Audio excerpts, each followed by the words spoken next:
আসসালামু আলাইকুম। আজকে আমরা দেখব পরমাণুর মডেল।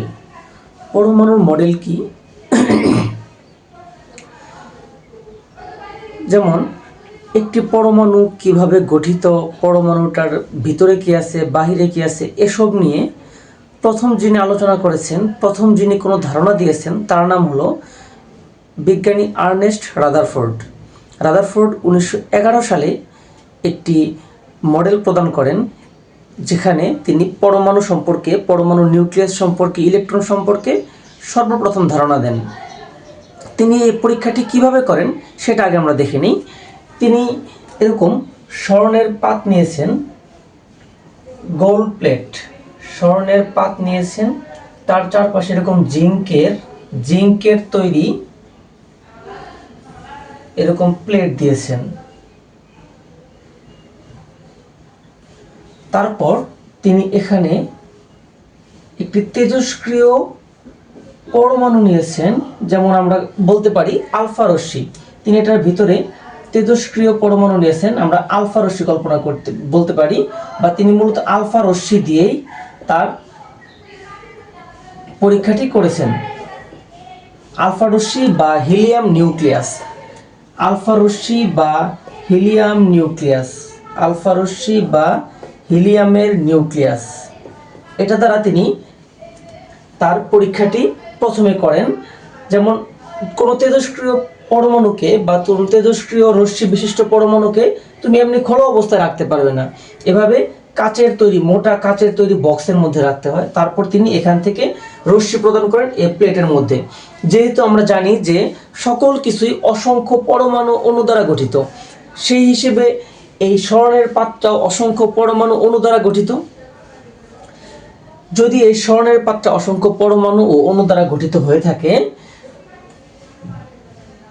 তবে এখান থেকে আলফা রশ্মি বিচ্ছুরণ করলে এখান থেকে পরমাণু বা অণুর একটা প্রমাণ পাওয়া যাবে, এটাই তিনি বুঝিয়েছেন। যেমন এখান থেকে যদি এভাবে বিভিন্ন রেডিয়েশন এখানে ফেলা হয়, দেখা যায় তিনি এভাবে অনেক রেডিয়েশন ফেলছেন, দেখা যায় যে এখান থেকে ম্যাক্সিমাম রেডিয়েশনগুলোই বাঁকা পথে চলে যায়, বাঁকা পথে এরকম প্রতিসরিত হয়ে যায়। আর প্রত্যেক 12,000টা রশ্মির মধ্যে, প্রত্যেক 12,000টা রশ্মির মধ্যে মাত্র একটা রশ্মি সোজাসুজিভাবে ফিরে আসে। 12,000টার মধ্যে একটা রশ্মি সোজাসুজিভাবে ফিরে আসে, এটা তিনি দেখেছেন।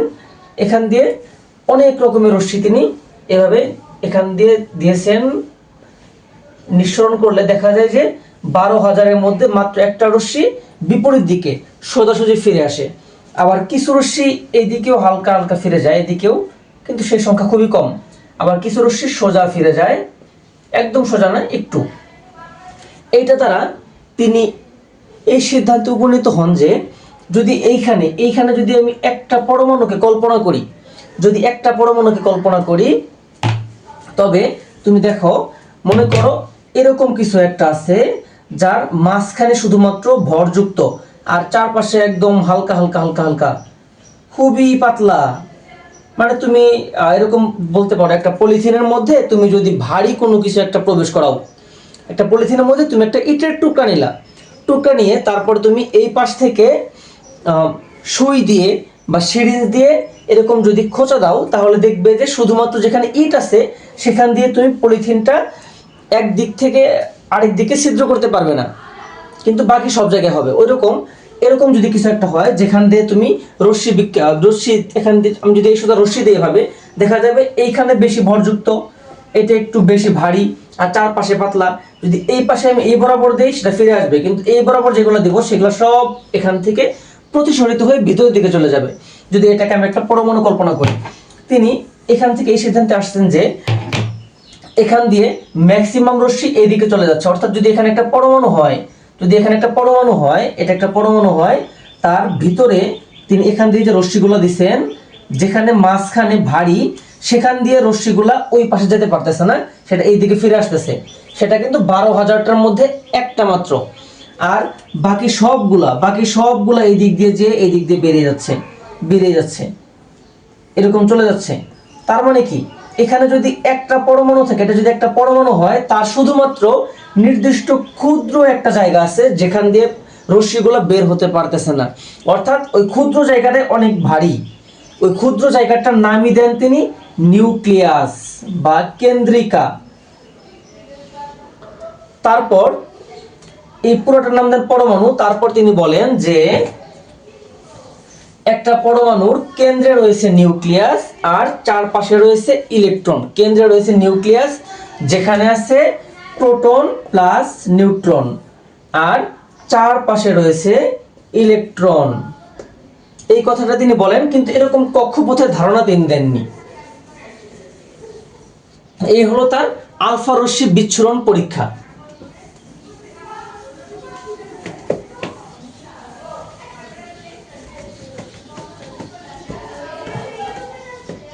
তারপর তিনি তার মডেলে যেটা প্রথম বলেন সেটা হচ্ছে পরমাণুর একটা কেন্দ্র আছে, আর এই কেন্দ্রটার নাম দেন তিনি নিউক্লিয়াস। পরমাণুর কেন্দ্র আছে, এই কেন্দ্রটার নাম দেন তিনি নিউক্লিয়াস। নিউক্লিয়াসের ভিতরে থাকে প্রোটন ও নিউট্রন এবং চারপাশে আবর্তন করে ইলেকট্রন। এই কথাটা তিনি বলেন। তারপর যেহেতু আমরা জানি যে ইলেকট্রনের আপেক্ষিক ভর শূন্য, যেমন একটা ইলেকট্রনের ভর একটা নিউট্রন বা প্রোটনের 1840 ভাগের 1 ভাগ। এই ভরটা কিন্তু খুবই ক্ষুদ্র। আর এমনিতে ইলেকট্রনের ভর খুবই কম, 9.11 গুণন 10⁻31 কেজি।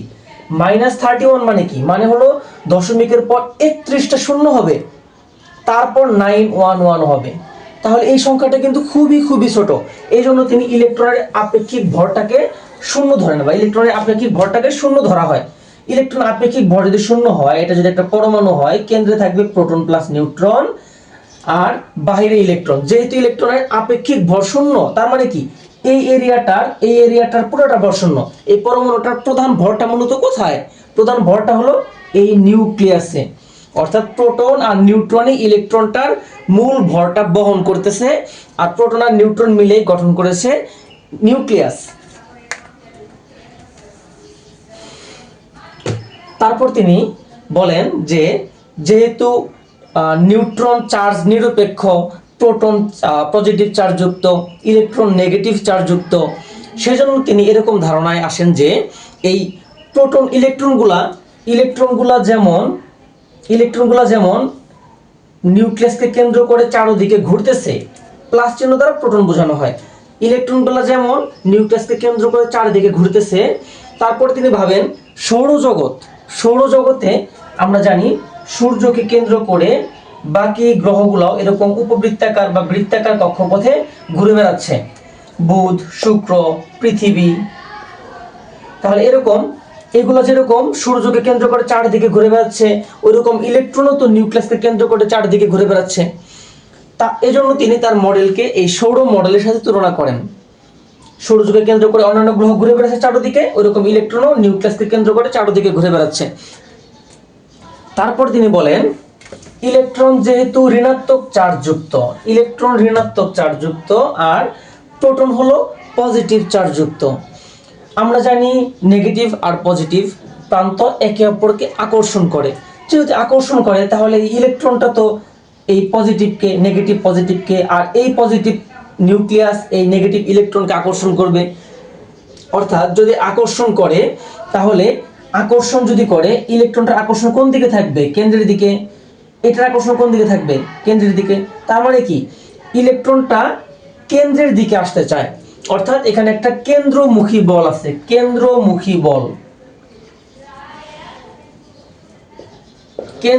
বল রয়েছে এখানে।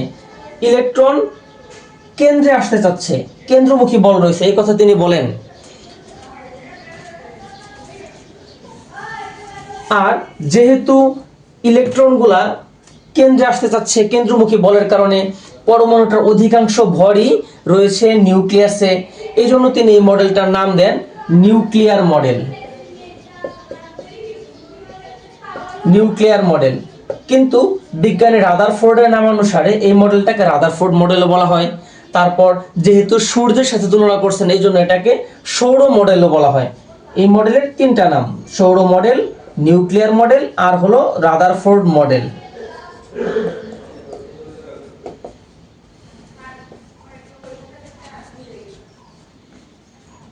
বিজ্ঞানী রাদারফোর্ড প্রথম কোনো পরমাণুর মডেল প্রদান করেন? তোমরা জানো যে যেমন অ্যারিস্টটল ছিলেন, অ্যারিস্টটলের কিন্তু অনেক দিক দিয়ে জ্ঞান ছিল, অনেক বিষয়ে জ্ঞান ছিল।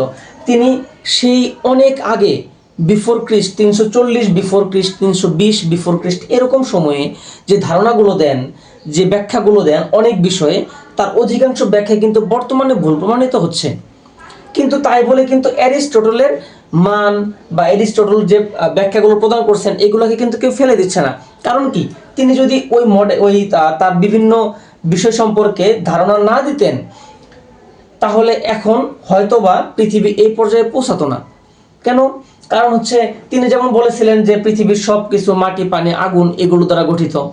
এটা তিনি বলার পরেই অন্যান্য বিজ্ঞানীরা এটা নিয়ে গবেষণা শুরু করেন যে এটা আসলে সত্য কিনা। এটা নিয়ে যখন গবেষণা শুরু করেন তারপরে তারা এটা ভুল পান। কিন্তু যদি অ্যারিস্টটল ওইসব না বলতেন তাহলে হয়তো বা এত দ্রুত এত কিছু প্রমাণ হতো না। ওইরকম রাদারফোর্ড প্রাথমিক যে মডেলটা প্রদান করেন সেখানে বেশ কিছু ভুল ছিল। সেই ভুলগুলোকে বলা হয় রাদারফোর্ড মডেলের সীমাবদ্ধতা। সীমাবদ্ধতা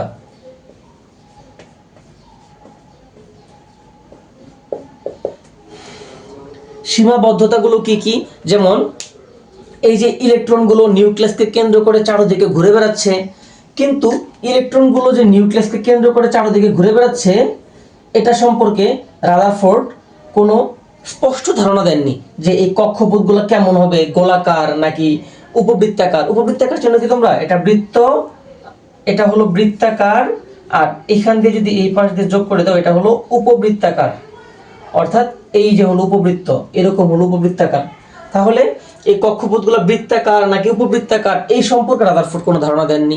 কক্ষপথ যেহেতু বলছেন, কক্ষপথ মানে সৌরজগতের সাথে তুলনা করছেন, তাহলে এই কক্ষপথগুলোর ব্যাসার্ধ সম্পর্কে তিনি কোনো ধারণা দেননি যে কক্ষপথগুলোর ব্যাসার্ধ কেমন হতে পারে, এটা সম্পর্কে তিনি কোনো ধারণা দেননি। তারপর তিনি যেহেতু তার মডেলটাকে সৌর মডেলের সাথে তুলনা করছেন, যেহেতু সৌর মডেলের সাথে তুলনা করেছেন,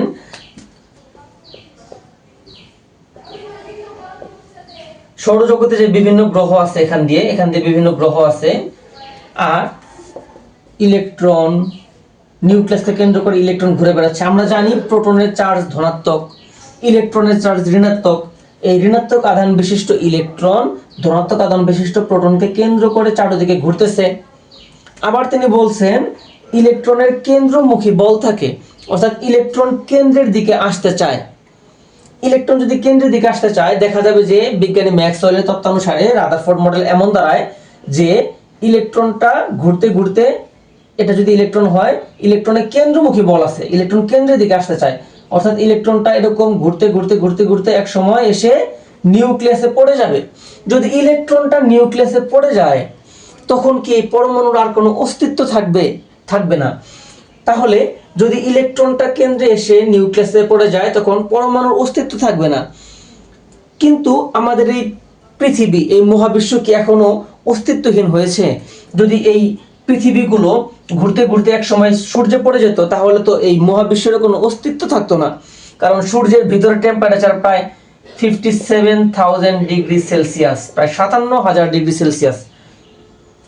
আর এখানে যেরকম নিউক্লিয়াসের ধনাত্মক আধান রয়েছে, এরকম সূর্যের কিন্তু কোনো ধনাত্মক বা ঋণাত্মক আধান নেই। আবার গ্রহ ইলেকট্রনে যেরকম ঋণাত্মক চার্জ আছে, এখানে কোনো গ্রহই ঋণাত্মক চার্জ বিশিষ্ট নয়। অর্থাৎ তিনি সৌর মডেলের সাথে যে তুলনা করেছেন এই তুলনা করাটা কিন্তু ভুল। কারণ ইলেকট্রন ঋণাত্মক চার্জযুক্ত, কিন্তু গ্রহগুলা চার্জ নিরপেক্ষ। আবার নিউক্লিয়াস, পরমাণুর নিউক্লিয়াস ধনাত্মক চার্জযুক্ত, কিন্তু সূর্য কিন্তু ধনাত্মক বা ঋণাত্মক চার্জে চার্জিত না। এই জন্য সৌর মডেলের সাথে তুলনা করা তার ভুল হয়েছে। আবার যদি এরকম কেন্দ্রমুখী বলের কথা তিনি বলেন তাহলে দেখা যাবে যে ইলেকট্রনটা ঘুরতে ঘুরতে একসময় নিউক্লিয়াসে পড়ে যাবে, ফলে ইলেকট্রনের বা একটা পরমাণুর অস্তিত্ব শেষ হয়ে যাবে। আর তিনি যে মডেলটা প্রদান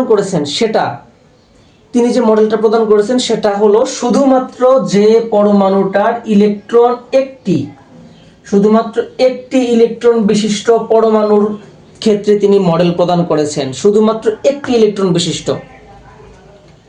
তার মানে একের অধিক ইলেকট্রন বিশিষ্ট পরমাণুর মডেল কেমন হবে, আকৃতি কেমন হবে, নিউক্লিয়াস, ইলেকট্রন, এইসব সম্পর্কে তিনি কোনো ধারণা দেননি। এই হলো রাদারফোর্ড মডেলের সীমাবদ্ধতা। তোমরা বই দেখে এটা গুছিয়ে সুন্দর করে পড়ে নিবা। আর যে কোনো সমস্যা হলে তোমরা কমেন্ট বক্সে কমেন্ট করতে পারো, আমি সেটার দ্রুত রিপ্লাই করার চেষ্টা করব।